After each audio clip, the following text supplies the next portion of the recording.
کو ایک واقعہ سناتا ہوں بڑا مزے کا. اشفاق احمد لکھتے ہیں واقعہ ایسے ہے کہ ایک بادشاہ کی سلطنت تھی. اس سلطنت میں ایک شخص تھا, اس کے پاس ایک انتہائی نایاب گھوڑا تھا. اتنا نایاب کہ بادشاہ اس کا شدائی ہو گیا, اور بادشاہ بہت زیادہ شدائی تھا گھوڑوں کا. بادشاہ نے کہا یار اس شخص سے یہ گھوڑا لے آؤ, میں نے خریدنا. اس کا وزیر گیا, شخص کو کہا کہ گھوڑا بیچ دے اپنا.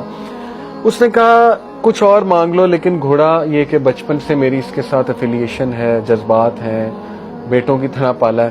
اس نے کہا گھوڑا میں نہیں دے سکتا, گھوڑا مجھے بھی بہت پسند ہے. بڑا حیران ہوا, وزیر واپس چلا گیا.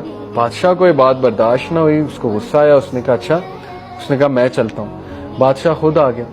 بادشاہ نے کہا کہ منہ مانگی رقم تجھے دوں گا, جو تو کہتا تھے.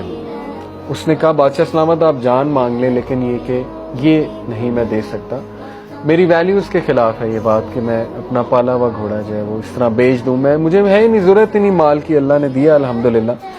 اب لوگ جمع ہو گئے, یہ دیکھ رہے تھے سارا ماجرا. لوگ آپ کو پتا ہے جینا حرام کرتے ہیں. بادشاہ نے کہا اچھا چل تجھے میں آدھی سلطنت دے دوں گا. بادشاہ نے ٹیسٹ کرنے کے لیے, اس نے مسکرا کر کہا کہ نہیں. اب بادشاہ نے کہا تو پچھتائے گا. بادشاہ چلا گیا. لوگ آ گئے, لوگ نے کہا کہ یار تو اتنا بدبخت ہے, دیکھ تجھے اتنی بڑی آفر ہو رہی, کیا یہ گھوڑا, ایک گھوڑے کے پیچھے تو نے بادشاہ کی یہ آفر ریجیکٹ کر دی. وہ مسکرایا, اس نے کہا مجھے پتا ہے میں نے کیا کیا, میری ویلیوز کے خلاف ہے, میں یہ برداشت نہیں کرتا میں اپنی کوئی پالی ہوئی چیز کسی کو ایسے ہی پیسے میں دے دوں. لوگوں نے کہا تو پچھتائے گا. اس نے کہا اللہ مالک. اب ہوا یہ واقعہ آگے جاتا ہے کہ وہ گھوڑا بھاگ گیا استبل سے تقریباً چند دن بعد. اب آپ دیکھیں لوگوں نے کس طرح مینٹل ٹارچر دیا ہوگا. لوگوں نے کہا کہ ہن آرام ہے, اگر اس گھوڑے کو بیچ دیتا تو آج تیرے پاس پیسے بھی ہوتے, آدھی سلطنت کا بادشاہ بھی ہوتا. کیا ملا, بھاگ گیا. ایک جانور جس سے تو نے وفا کی, دیکھ جانور نے تیرے سے وفا نہیں کی, چلا گیا. وہ مسکرایا, اس نے کہا بس یہی تھا قسمت میں, کوئی بات نہیں, میرا اس کا ساتھ اس طرح لکھا ہوا تھا. اللہ تعالیٰ نے جو دینا ہے دینا, ہو سکتا ہے اللہ مجھے اس کے بدلے بہت کچھ دے دے. اب ہوا یہ مزے کی بات, لکھنے والے لکھتے ہیں کہ وہ گھوڑا اپنے پیچھے 12 گھوڑے لے آیا جنگل سے. وہ گھوڑا ایسا تھا, گھوڑوں کا سردار تھا. اب جب وہ 12 گھوڑے اس کے پیچھے آ گئے تو لوگ پھر جمع ہو گئے. اب لوگوں نے رویہ چینج کر لیا. بتانے کا مقصد پتہ ہے کیا رائٹر کا, کہ لوگ چینج ہوتے ہیں واقعات کے مطابق, حالات کے مطابق. ایک واقعے کو پکڑ کے نا پوری لائف کو پینٹ کر دیتے ہیں.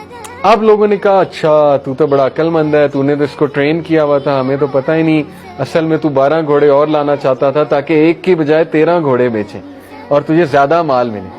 تو وہ ہنسا, کہتا نہیں نہیں تم لوگ بیوقوف ہو, ایسی کوئی بات نہیں, بس اللہ نے دینا تھا, اللہ نے مجھے اس کے بدلے دیا, اور میرا اللہ پہ بلیف ہے, جو ہوتا ہے بہتری کے لیے ہوتا ہے. وہ ابھی تک رائٹ انٹرپریٹیشنز کر رہا ہے, ٹھیک ہے.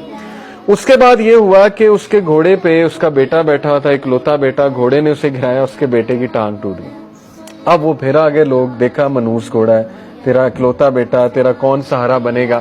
اس نے کہا بھائی دیکھو یہ اللہ کی طرف سے ہوا ہے, اللہ مالک ہے, میرا سہارا اللہ ہے.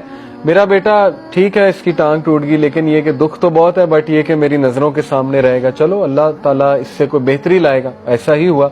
جنگ چھڑی اس میں علاقے میں, اور اس تک دور کا رول تھا کہ ہر ایسا بچہ جو چل پھر سکتا ہے اس کے ہاتھ میں تلوار پکڑائی جاتی تھی کہ آ جاؤ بھائی. اس کے گھر سولجر آئے بادشاہ کے, دیکھا کہ ٹانگ ٹوٹی ہے بیٹے کی, انہوں نے کہا یہ تو ہمارے کسی کام کا نہیں, اس کے بیٹے کو چھوڑ کے چلے گئے. اب لوگ پھر آ گئے, کہتے تو بہت خوش قسمت ہے, تیرا بیٹا تیرے پاس ہے, لختے جگر ہمارے بیٹوں کو لے گئے, رونے لگ گئے, یہ وہ ہمارا کیا بنے گا, یہ وہ.